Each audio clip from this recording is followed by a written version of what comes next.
বিদায়ী হজে আল্লাহর রাসূল সাল্লাল্লাহু আলাইহি ওয়াসাল্লাম সামাজিক কর্তব্য সম্পর্কে পথ নির্দেশ দিয়েছিলেন। তার মধ্যে এক নম্বর হচ্ছে, যে ব্যক্তি অপরের ধন সম্পদের অভিভাবক বা আমানতদার, তার উচিত প্রকৃত মালিককে তার ধন সম্পদ যথাসময়ে ফিরিয়ে দেওয়া।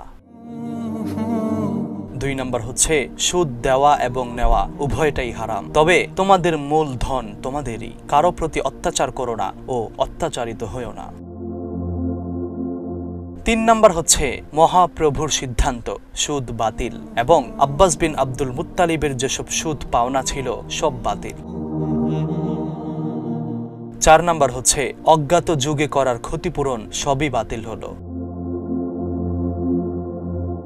5 নম্বর হচ্ছে, হে মানব মণ্ডলী, শয়তান তোমাদের প্রকাশ্য শত্রু, সুতরাং তোমরা তোমাদের ঈমান সম্পর্কে সতর্ক থাকবে যেন তোমাদের ভালো কাজ অন্য লোকের দ্বারা বিনষ্ট না হয়ে যায়।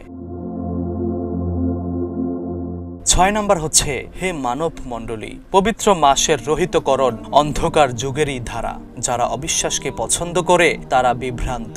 তারা বলে 1 বছর পবিত্র মাস, পরের বছর অপবিত্র। তা প্রভু কর্তৃক পবিত্র মাসের সংখ্যা সঠিক রাখার জন্য পবিত্র মাসকে অপবিত্র বলে।